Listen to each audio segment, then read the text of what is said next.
Hey internets. So again, as we all know by now, Donald Trump has won the election. And the thing that this video is going to focus on is a thing that happens after every single US presidential election, which is the blame game. Various pundits, media personalities, and internet personalities have all given their takes, including my own, on why exactly Kamala Harris lost the election. And many of these takes, especially from the Breadtube types, have been very not good. They have in fact been quite bad, quite clueless, quite copy, you could say. So yeah, it's actually been quite a while since I made a video longer than 20 minutes that focuses on refuting breadtubers. And for anyone who doesn't know who breadtubers are, since they have in fact lost enough relevance in the last year that you can't just assume that people know what that term means anymore, which is part of the reason I haven't really made as much content on them lately. Breadtuber is internet slang for online personalities with a significant following who focus on politics from a far left and often openly socialist communist angle. And basically they are the extreme far left of online political discourse. But I'm also going to be dipping into some of the takes on why Kamala lost from the mainstream media. Just a little bit, because mass media has not been honest about this either. In fact, some of the Breadtube takes are just reflections of mass media takes, as you will soon see. Mass media in general tends to be extremely biased, which is why I am partnered with Ground News. Ground News helps you see past mainstream corporate journo spin jobs by compiling thousands of articles and reports on various topics, and then organizing them by context and political leaning, allowing you to see where the media bias lies. For example, there was a recent sting where the FBI raided the home of the CEO of Polymarket, that gambling website which predicted that Donald Trump would win the election. The feds then forced him to give up his phone and personal electronic devices, all for the victimless crime of failing to properly cross his T's and dot his I's with the CFTC's regulations. Ground News has many features that gives us a lot of information about this report that would normally take hours of research on your own. One, it gives us a bias distribution chart that lets us see at a glance which media sources are reporting this and where they lie in terms of political leanings. From this, we can see that for some reason, this particular story is being ignored by the far left. Two, it gives us a simple summary of the event, along with the total number of articles compiled, and which ones lean left, right, or to the center. Third, it provides the title and an additional quick summary of each source's articles, which allows you to quickly see how alternative sources can differ quite wildly on how they report the same event. There's also the blind spot feature, which breaks down media bias further by showing you which stories are being disproportionately over or underreported based on where the sources lean politically. And of course, there's many other features as well. Finally, Ground News is independent and subscriber funded, so to access the same features I have, you can go to ground.news/Mentiswave or scan my QR code I've been showing to now get 50% off the Vantage plan, which grants you unlimited access, up from the previous 40%, as a limited time offer. Anyways, now to get down into the actual refutations. And I'm going to start this off with David Pakman's midwittery. Now, admittedly, David Pakman isn't so far left that he's really a breadtuber, but the reasons that he gave were just so ridiculous that he might as well be now. He made a simple 9-minute video titled "They're All Wrong About Why Trump Beat Kamala," and his arguments are basically Muh Racism and Muh Sexism. You know, just the standard race-baiting implication that the reason Kamala lost is because America is racist and sexist, as you can see here. This was a referendum on, to some degree, identity. Do I want the wannabe dictator, convicted felon, white dude, or do I want the black woman?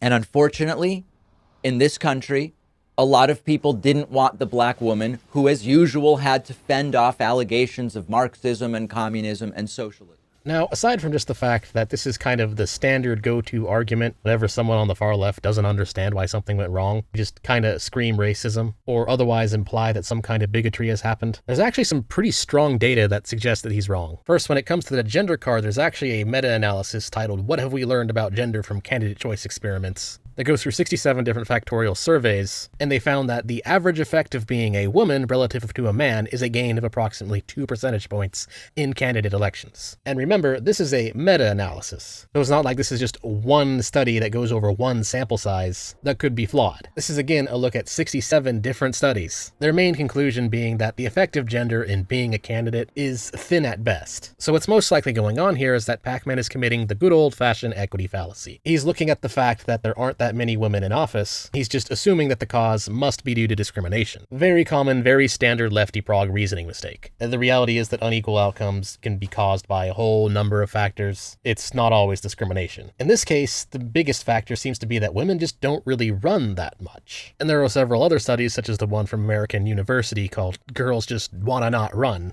which acknowledges that there is a noticeable political ambition gap. Women just aren't as interested in running for office as men are, by a very large margin. And of course, equity fallacy lovers like Pakman will probably just try to claim that the reason women aren't running is due to some kind of discrimination and brainwashing in young women at a young age. There's pretty good studies suggesting that's not the case either, but it doesn't really matter, because again, we're talking about Kamala and why she lost the election here. And the reality is this whole Muh Sexism card just doesn't fly. There's very little evidence to support the idea that America does not elect women because they hate women. That is not a thing, especially when you look at the fact that at the state level at least, the US is actually going to have a record number of women as governors. And some of these women are Republicans, so you can't say that it's a red state, blue state thing either, which just then brings up the obvious question. If Americans are biased against female politicians, why are they perfectly fine with electing them to the office of governor? The reasoning just doesn't add up here. And again, the data doesn't support it. But anyways, of course, Pakman didn't just play the gender card, he also played the race card, which again does not hold up to scrutiny for pretty much the same reason. Because as it turns out, there is another meta-analysis from the University of Amsterdam that looked at just that, titled Race Ethnicity in Candidate Experiments. And I'll just show you Fig 1 from page 26 right here. The paper concluded voters do not assess racial ethnic minority candidates differently than majority white candidates, including racial ethnic minority candidates are not at an average significant disadvantage. And what's interesting about this paper is that the one exception they found was Asian candidates, who get a small 0.76% boost, and Kamala Harris is technically Asian due to her Indian heritage. So if anything on the subject of race, there's a very, very small half of a percentage point or so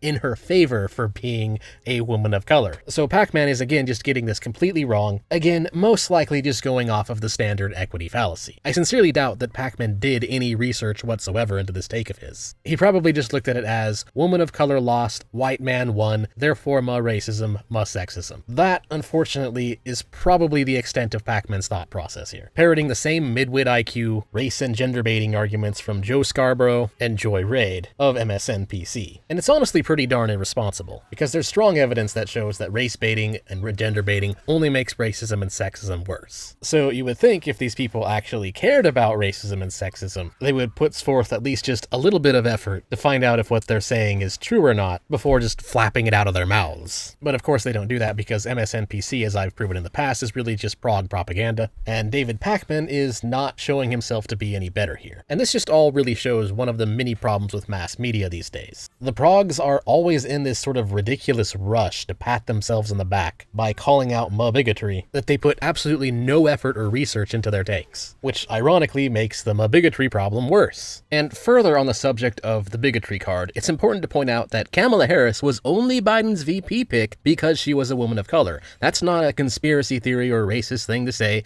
That's something that we know for a fact because Biden and the Democratic Party have openly admitted to it. And Kamala got to be the DNC nominee for 2024 based purely on the fact that she was Biden's VP, which again, she was picked based on her identity. What this means is that Kamala, as an individual, never would have gotten the chance to run against Donald Trump if she was not a minority female. The DNC specifically chose her with identity being a major part of the criteria. And here David Pakman is whining about identity politics and playing the bigotry card as the reason she lost when she never would have been given a chance to even run in this election had it not been for those traits of hers.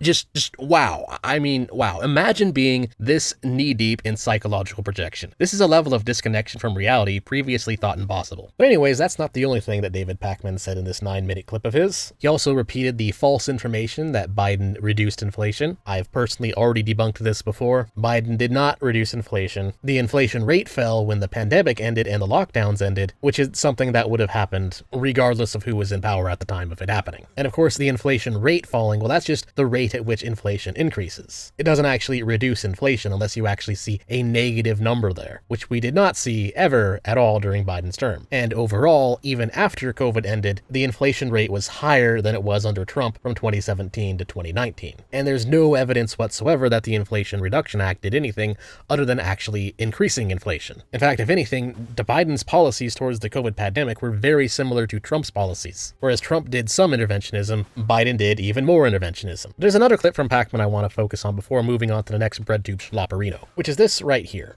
I don't know that I buy that talking about fascist Trump is looking backwards, because Trump is saying he wants to be the future. And talking about whether you want the future to be a fascist future or not seems completely relevant.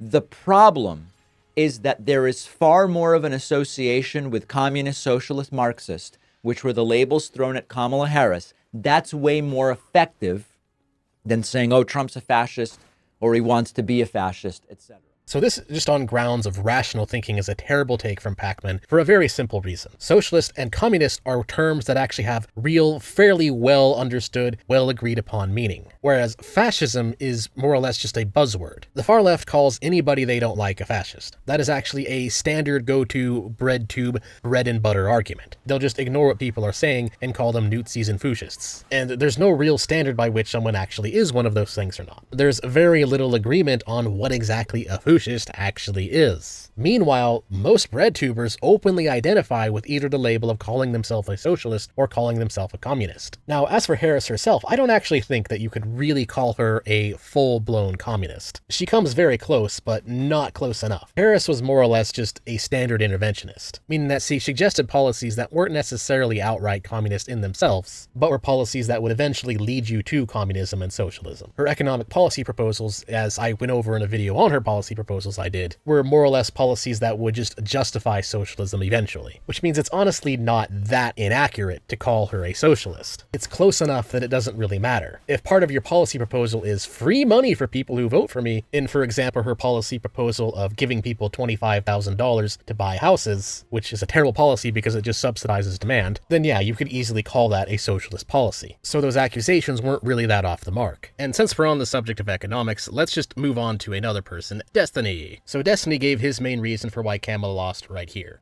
When COVID happened, the country was fucked. And people were mad at how fucked everything was. And so they just voted for Biden because shit was so fucked. And then I think that after COVID, when Biden came in, basically, I think no matter who was president, shit's going to be fucked. People are going to be mad. They're going to vote for the other dude.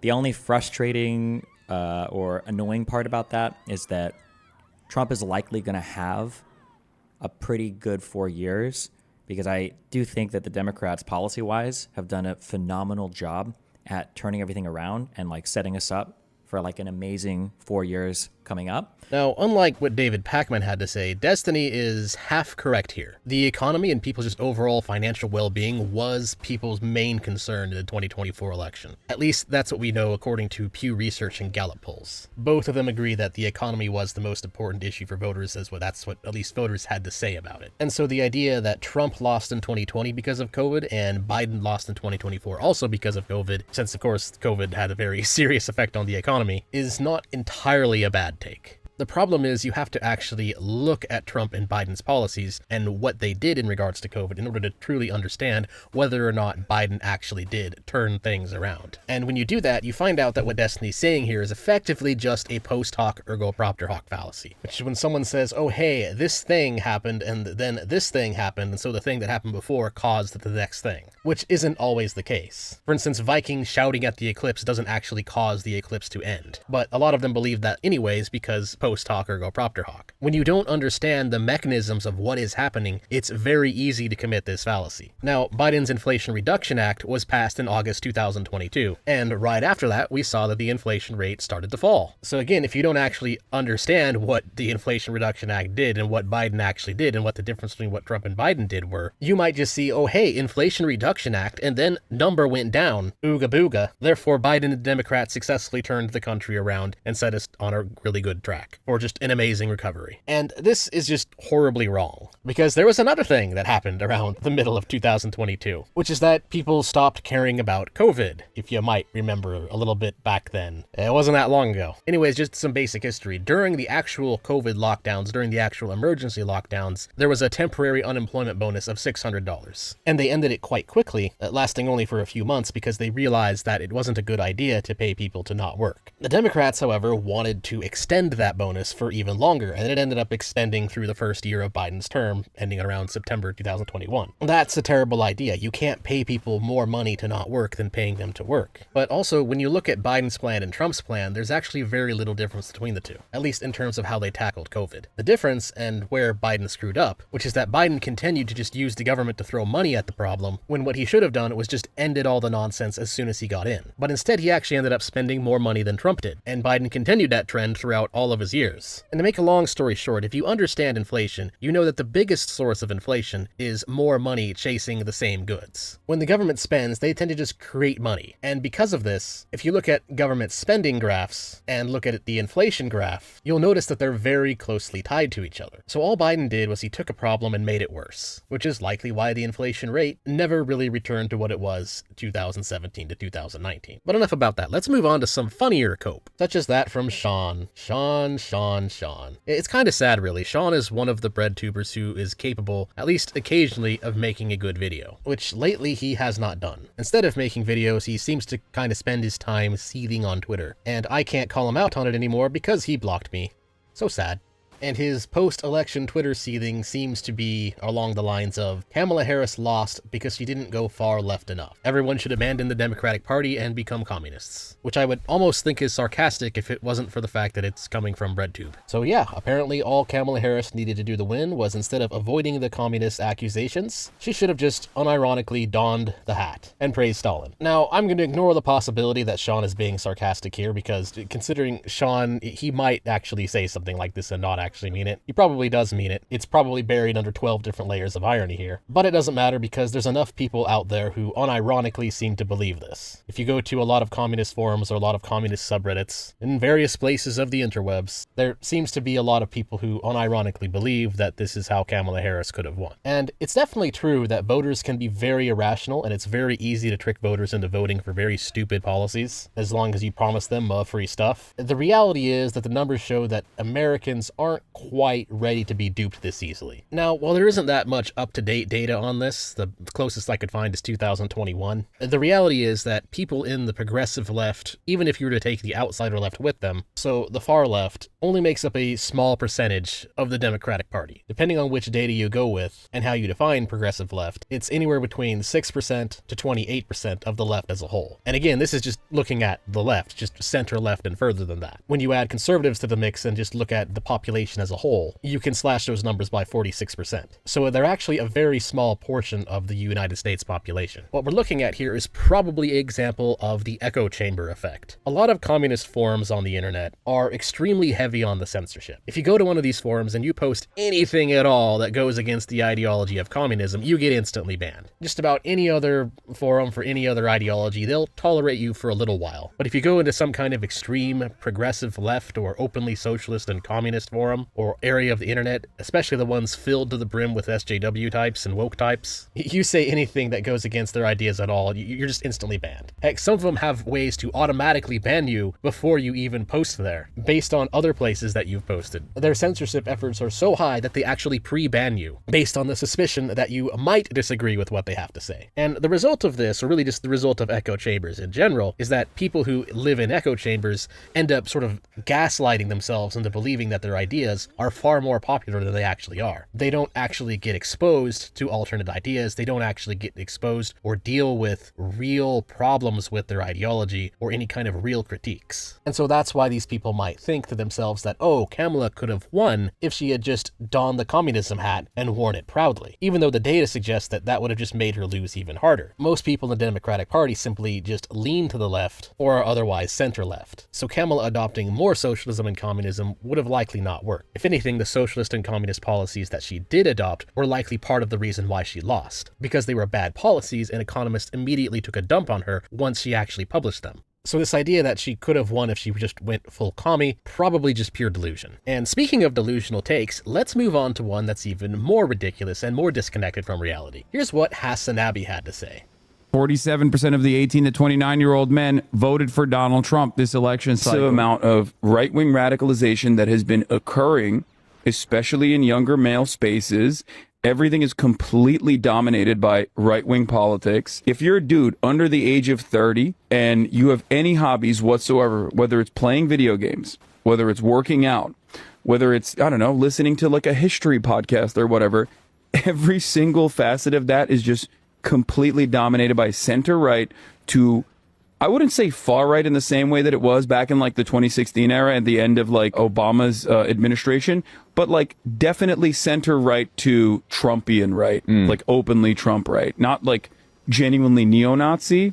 It's a 30-point shift to the right. Facts don't matter anymore. There's a whole generation of young people influenced by disinformation, fed by influencers who are primarily right-wing. Other than you, there are no examples of relatable masculinity on the left for young people under 30.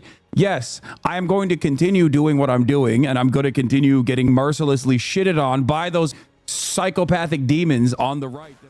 So this is just Hasanabi not understanding the relation of cause and effect. He seems to think that the reason so many young men are turning to the right is purely because so many online influencers turn to the right. And Hasanabi doesn't even seem to question or understand why that is. Why is it so much content that young men look for happens to be content that leans to the right? And the answer is pretty obvious when you think about it, because a lot of what's on the progressive left is based on the progressive stack, which places young men at the top of that stack. So if you're a young male, that means you just get blamed for everything. Even though if you're a man and you're born into this world where obviously you're not the one who's responsible for the various power dynamics of how the world functions. And so you're just constantly getting blamed for something that you had no part in. And this blame is overwhelmingly coming from the ideology of the progressive left. So then you just kind of sit back and wonder, gee, why are all these young men seeking out right-leaning voices that tell them why all of that rhetoric about why young men are at fault for everything is wrong? And it's very simple, really, because young men don't really like being lied to. People in general don't like being lied to. And if you're being told that you're part of a privileged shitlord group and your opinion therefore matters less because you're a young privileged male, well, that's just a bunch of nonsensical collective guilt. And collective guilt is a stupid ideology, but more importantly, when you try to tell someone that they are collectively guilty, they naturally reject it, because collective guilt, again, is a very stupid thing to believe and isn't actually true. And so really it's just a cause and effect thing. The reason so many young men aren't really interested in progressive left voices is because progressive left voices tell them that they're guilty of something that they couldn't possibly be guilty of. Young men are simply correctly identifying a bad idea and turning away from that bad idea. And because of the way online algorithms work, generally the more engagement you get, the more popular you will be. There's sometimes things like shadow banning or outright banning that can get in the way of that, but for the most part, all online algorithms and all tech works in some manner of the more engagement content gets, the more that content will get shown to other people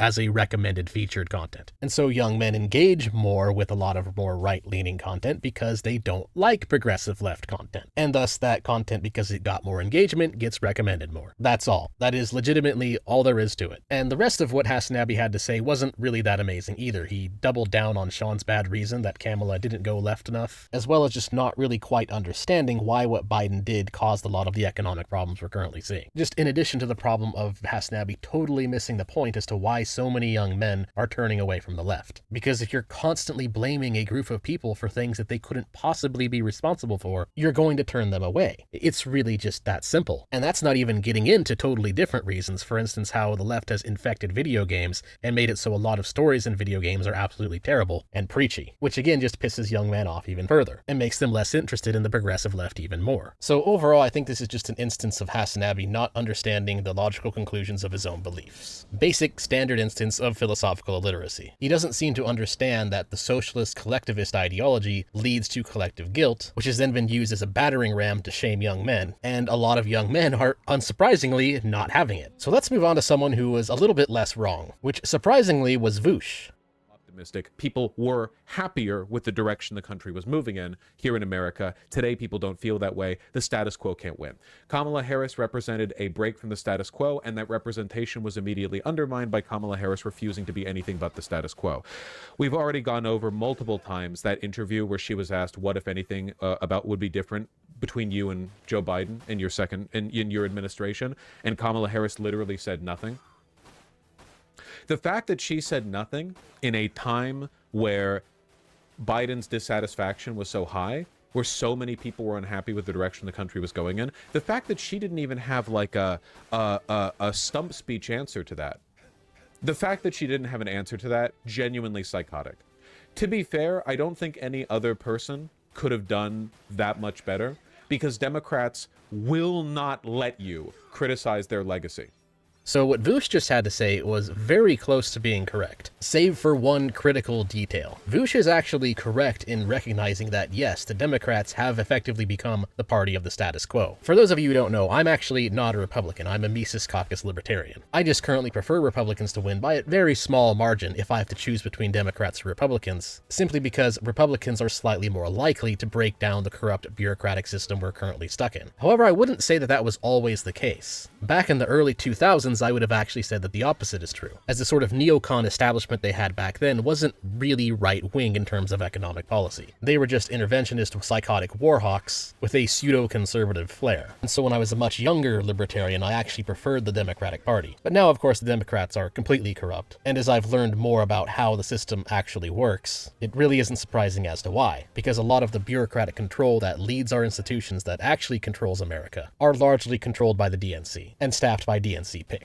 And so the only way for a DNC candidate to actually distance themselves from that is to blatantly lie about it. Now, where Vewsh is wrong here is he's implying that it would have been likely that Kamala Harris could have won if she was disconnected from Biden, if she was a more rogue candidate similar to Bernie Sanders, I guess. That is extremely unlikely. I think one big problem that a lot of people in the Kamala Harris camp failed to recognize is that Kamala Harris is a very historically unpopular candidate. If you look at Harris's numbers from the 2020 election, specifically the DNC primaries, she did very, very horribly bad. She didn't even get 1,000 votes. And you can't say it's because she was a female of color, because Tulsi Gabbard was also a woman of color in that very same election, and she got almost 300,000 votes. And that's something I think that just the left in general, not just Breadtube, really screwed up on this election. And I kind of called it myself back in my first video about this whole thing when I was mentioning that it was Joe over. Another thing that Vewsh is a bit correct on here is that Joe Biden definitely did screw the Democratic Party over, and that it wouldn't really work out for them if they went with Kamala Harris. And the reason for that is because her numbers just aren't really there. And so Vewsh and just about anybody else who leans left was being very delusional thinking that she could win. The reality is that Kamala Harris lost even with a large portion, the vast majority of the mass media being on her side. And yet she still lost every single swing state. Harris has never really been a good candidate, and the signs that she's not a good candidate were there as early as 4 years ago, likely even before then. And the hope here that I have at least is that people will learn not to try and run a DEI candidate. Again, it's not a conspiracy theory that Kamala Harris was a DEI pick. It is something that the DNC proudly stated when Biden chose her. And a good portion of people voting against her is really just a rejection of that kind of nonsensical mentality. And that's something that people on the far left, the progressive left, the overtly socialist and communist left have a very hard time comprehending. They don't seem to understand that their collectivist ideology ultimately creates these kind of monsters. The kakistocracy of DEI is just the logical conclusion of their type of thinking. As long as we're stuck in a democracy and you have a party that thinks that they can just run a bad candidate because of that candidate's identity and get away with it, well, I mean, if they just never learn this lesson, I really wouldn't be surprised at all if they just keep losing. But lastly, I want to wrap this up with a bonus reason, which is Hbomberguy, who had absolutely nothing of value to say whatsoever. Yeah, so one thing is, because I've made a lot of videos on refuting breadtubers, people often ask me to refute Hbomberguy. And I often have to kind of just sit there puzzled wondering what exactly is there to refute. As far as the election goes in the United States, all I saw from him was just this retweet of John Boy's, which just seems to parrot the dissatisfaction with the Democratic Party, which again isn't exactly a bad take. But at the same time, it's just kind of a non-take because it's not even his take. He just retweets it, or reposts it as it's now called. There's very little from Hbomberguy to actually refute as a breadtuber. Instead, what I see here is apparently a 10-minute bonus video from him about reviewing Oreo products. Okay, then again, maybe Hbomberguy is actually the smartest breadtuber, because he's jumping off a sinking ship that he sees as sinking. Perhaps he realizes that the breadtube grift is over and he's just jumping off before it becomes a serious problem and tarnishes his name even further. If that's the case, I again would not be that surprised. Because the reality is, from what I've seen in the last 7 years or so, is that everything that the breadtubers have been saying has just kind of been getting progressively more and more insane, and easier to debunk. And so the fact that we're kind of ending this chapter of the internet on them being painfully wrong about the election and why it went down the way it went down is again really not that surprising at all. But anyways, that about wraps it up. Thanks for watching. Please like, comment, and subscribe. And if you enjoy my content and want to support me, you can do so on Ko-Fi, Subscribestar, or by buying some merch, or again by checking out Ground News. That is it. Till next time.